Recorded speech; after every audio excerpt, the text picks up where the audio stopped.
My dear students, आज हम lecture number 14 के अंतर्गत मेन एक क्वेश्चन डिस्कस करेंगे।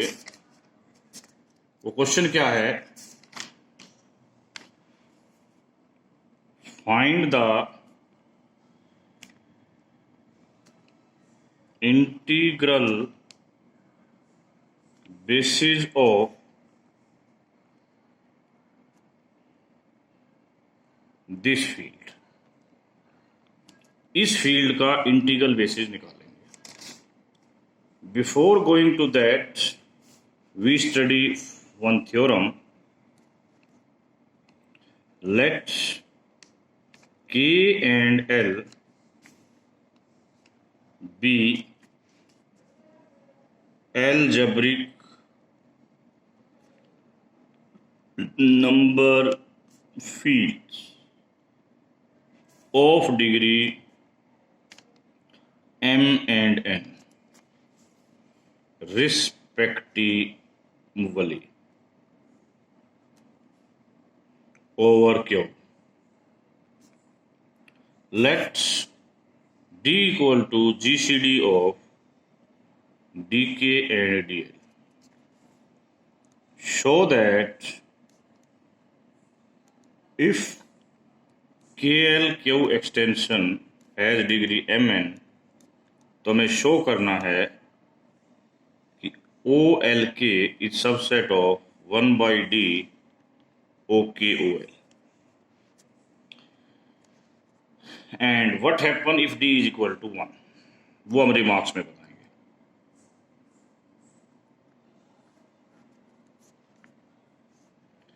Let alpha 1, alpha 2, alpha m be a Z basis of OK. ये इसका Z बेसिस है। बीटा 1, बीटा 2, बीटा n, ये भी Z बेसिस है किसका? OL का।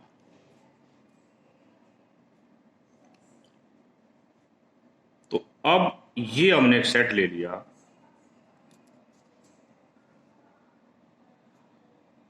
क्योंकि आपने कहा है कि इसकी एक्सटेंशन की डिग्री कितनी है? mn is a Q basis for KL।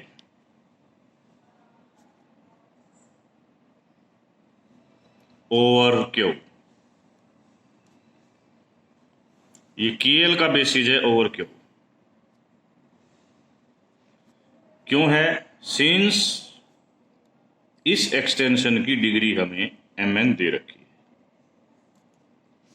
अब W नाम का कोई भी एलिमेंट लिया,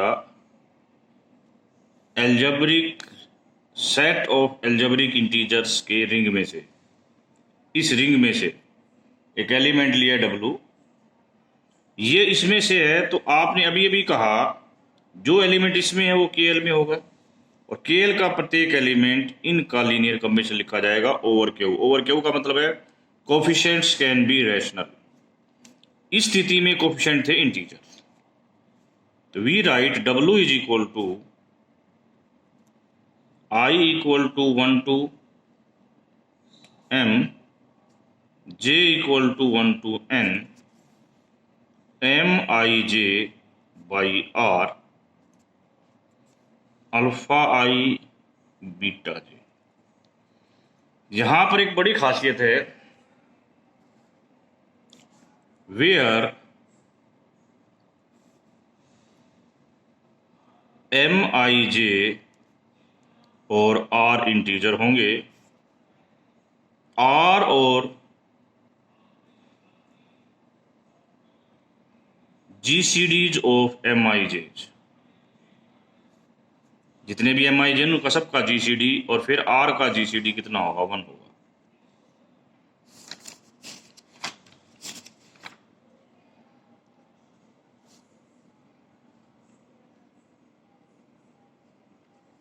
ठीक है बेटा, यानी कि Mij होंगे mn। इन सभी Mij का पहले GCD निकाला, उनका जीसीडी आर के साथ जीसीडी 1 रखेगा।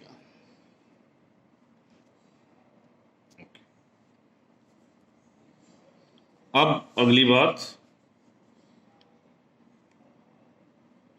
सिग्मा के एक एम्बेडिंग लिया आपने के से सी तक, जो हर रैशनल एलिमेंट को फिक्स रखेगी। हम इस एम्बेडिंग को एक्सटेंड कर देते हैं के एल से सी तक। क्या किया मैंने? एक्सटेंडेड। जो एक्टिंग ट्रिवियली करे एल पर, एल के एलिमेंट पर ट्रिवियली एक्ट करे, यानी कि एल के एलिमेंट को ये नहीं छेड़ सकती। अब यदि मैं इसके ऊपर लगा देता हूं सिग्मा के, तो क्या देगा?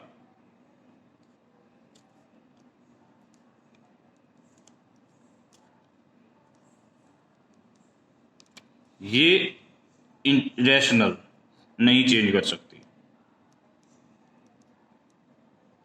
केवल इसको चेंज करेगी, ये इसके ऊपर लगेगी।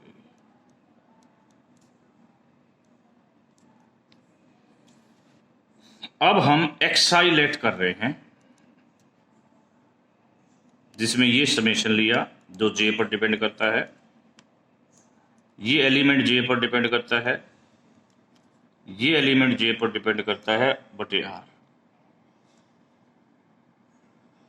तो ये जो है इक्वेशन हमारी क्या बन जाएगी? अब देखिए, star can becomes, star equation हमारी अब ये बन जाएगी जो आपके सामने लिख रहा हूं मैं, I equal to 1 to m sigma के अल्फा आई एंड एक्स आई।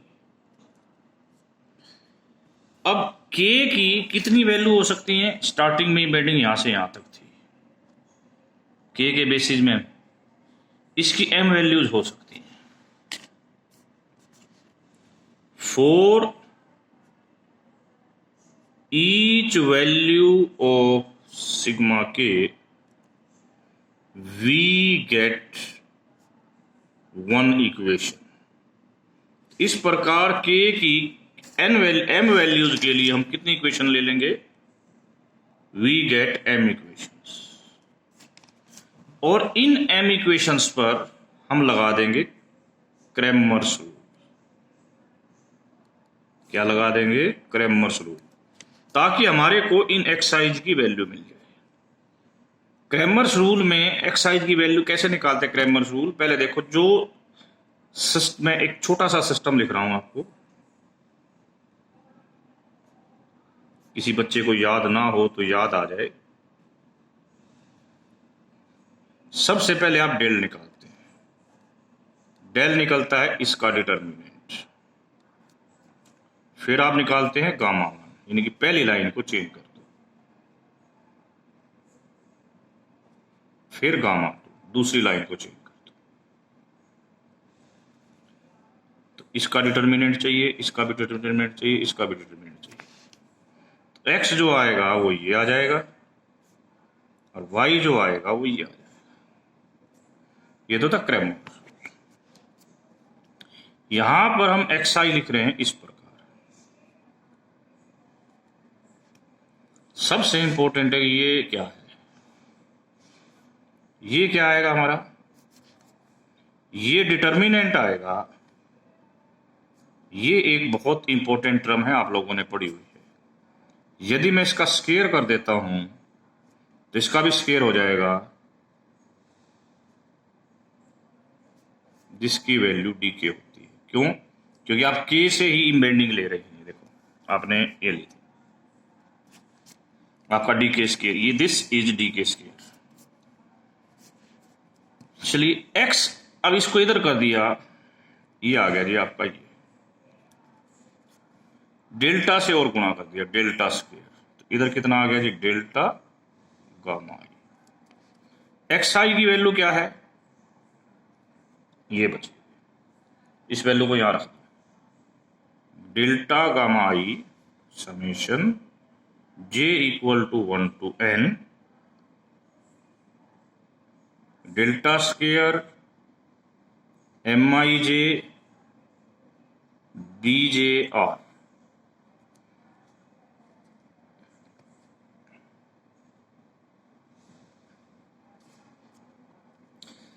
देखिए पहली बात, डेल एल्जेब्रिक इंटीजर होगा, क्योंकि ये देखो ना यहां से ले रहे हैं, ये जो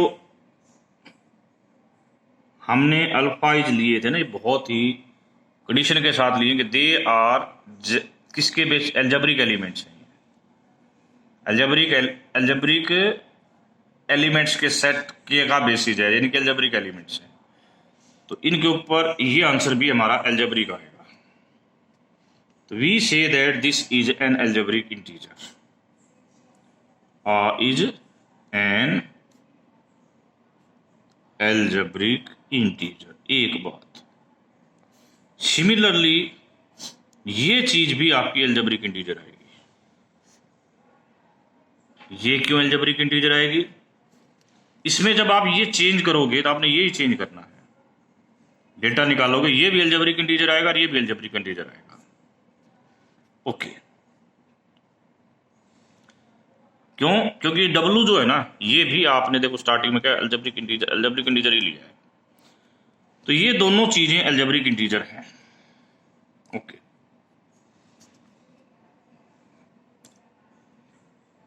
एक छोटी सी बात और भी ले सकते हो कि यदि कोई एम्बेडिंग है, कोई इधर एलिमेंट एल्जेब्रिक है तो उधर भी एल्जेब्रिक ही रहेगा। यदि ये दोनों एल्जेब्रिक हैं तो देयर प्रोडक्ट इज एल्जेब्रिक, तो ये प्रोडक्ट एल्जेब्रिक होगी, ये एक एल्जेब्रिक इंटीजर होगा। अब ध्यान से देखें तो इसका मतलब ये भी एल्जेब्रिक होगा। ये एलिमेंट कहां से आ रहा है? बीटा जे से आ रहा है। बीटा जे मतलब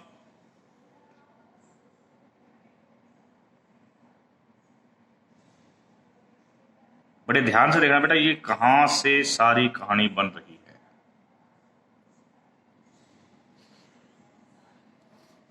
हमने स्टार्टिंग में माना है ये बढ़ गया किस में, आपकी चीज OL में, इससे तो आपने कहा था कि ये इसका क्या है, इंटीजर बेसिस है। दीज एलिमेंट्स आर इंटीजर,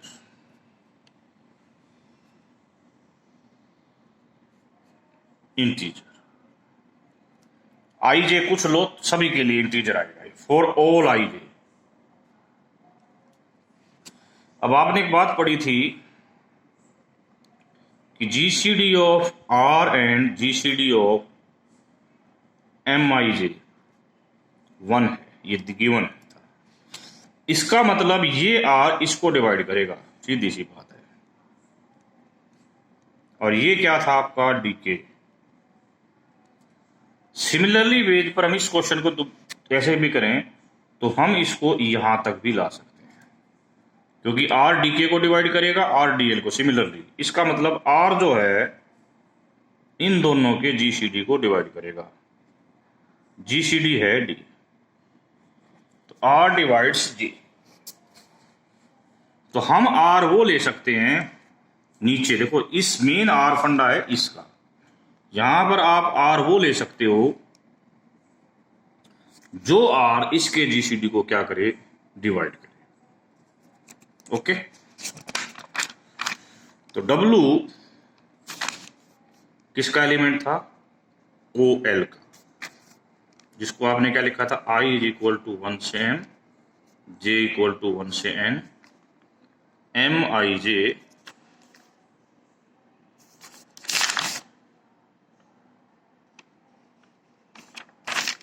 और alpha I alpha beta J।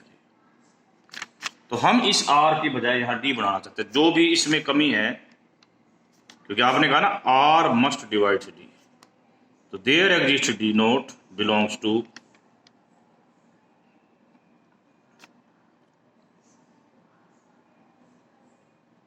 integer such that R into D naught is equal to D। ऊपर दोबारा से, क्योंकि इस डी नोट को ऊपर भी गुणा करोगे नीचे भी गुणा करोगे तो ऊपर वाली चीज आपकी क्या बन जाएगी, इंटीजर बन जाएगी। 1/d, तो m स्टार नाम दे दिया इसका, और इसको हमने बाहर निकाल दिया। तो इस प्रकार इसका कोई भी एलिमेंट, ये किससे बना है, this is the product of, ये कुछ नहीं, ये प्रोडक्ट ऑफ किसके एलिमेंट की प्रोडक्ट है, ओके ओएल। ओके के एलिमेंट इससे बने थे, ओएल के एलिमेंट इससे बने थे, और इन दोनों के कोएफिशिएंट इंटीजर थे, यानी कि उन दोनों कोई भी एलिमेंट लेके उसके प्रोडक्ट लेंगे, that is subset of 1/d। ये हमने प्रूव करना था। If d is equal to 1, what happened? तो OKL सबसेट हो जाएगा OK प्लस OL।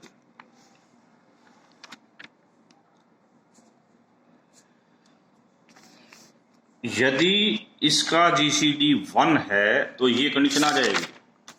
अब ये GCD 1 है तो ये कंडीशन यहां पर हमें इन्फोर्स क्या करती है, आपने कह दिया, तो इसको ये इन्फोर्स करती है कि any AW belong to this is linear combination of this elements. और हमें फोर्स दे रखा है कि KL की डायमेंशन कितनी है, MN।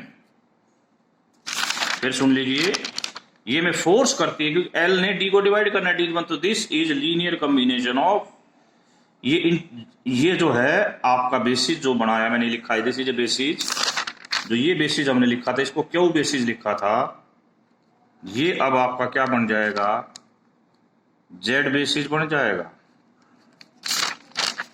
Of KL over Q। ठीक है, और ये पहले से सारे क्या थे, इंटीग्रल बेसिस थे।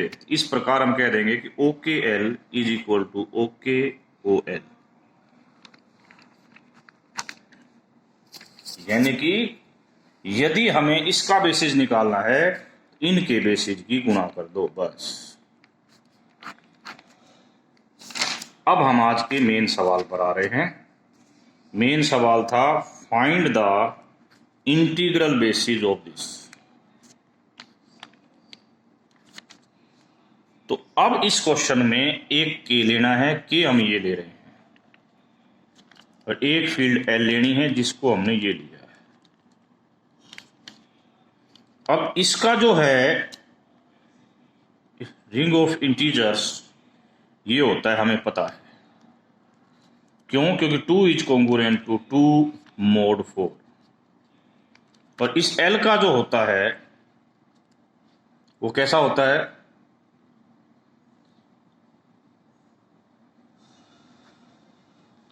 इस प्रकार, जिसे आप टाउ बोलते थे, क्यों कि -3 इज कॉन्ग्रुएंट टू 1 mod 4।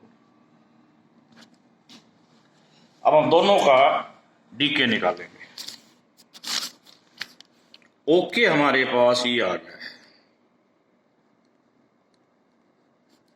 जिसके बेसिस में 2 एलिमेंट आएंगे,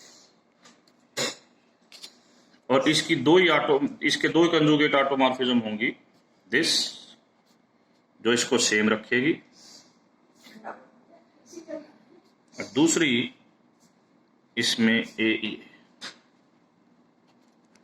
अब डिटर्मिनेंट ऑफ ये क्या आएगा,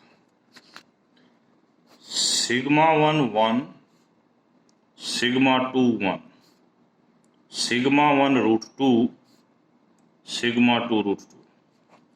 ये 1 तो 1 में जाएगा, 1 1 में जाएगा, ये जाएगा √2, ये जाएगा जी -√2, तो -√2 -√2 -2 √2। यदि हमें डीके निकालना है तो इसका स्क्वायर करना पड़ेगा, इसका स्क्वायर हो जाएगा 8। अब दूसरा L वाली बारी है, OL। पहले तो बता दूं OL में इंटीजर एलिमेंट ऐसे होंगे, AB बिलोंग्स टू इंटीजर।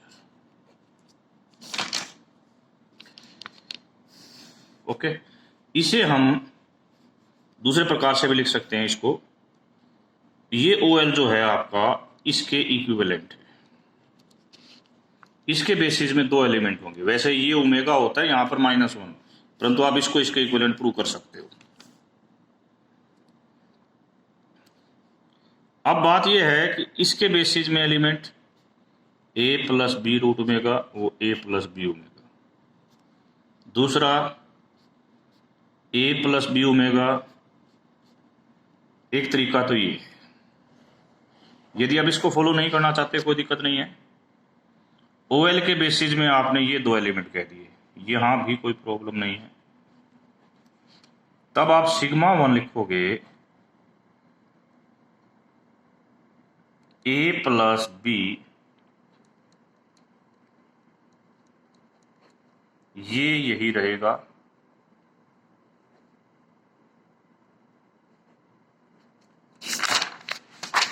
जो σ2 लिखोगे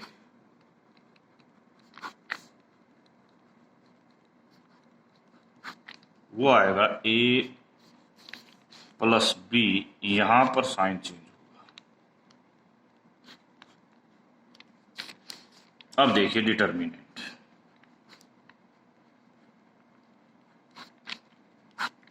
σ1 1, σ2 1, σ1 1 + -√3/2, σ2 1 + -√3/2।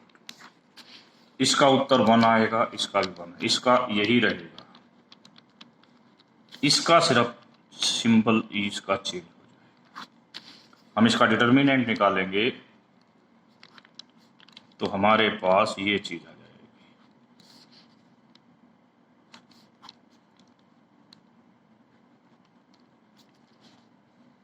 अब हमें यदि DL निकालना है तो इसका स्क्वायर करेंगे। स्क्वायर इज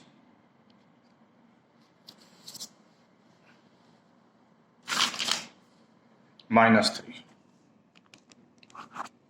अब देखिए DK और DL, इसका GCD कितना आया था। तो अब बड़ी इंपॉर्टेंट बात है, दोनों के बेसिस लिख लो। पहले का बेसिस ये लिखा था, इसका नाम 1 और इसका नाम अल्फा। दूसरे का बेसिस आपने ये लिखा है,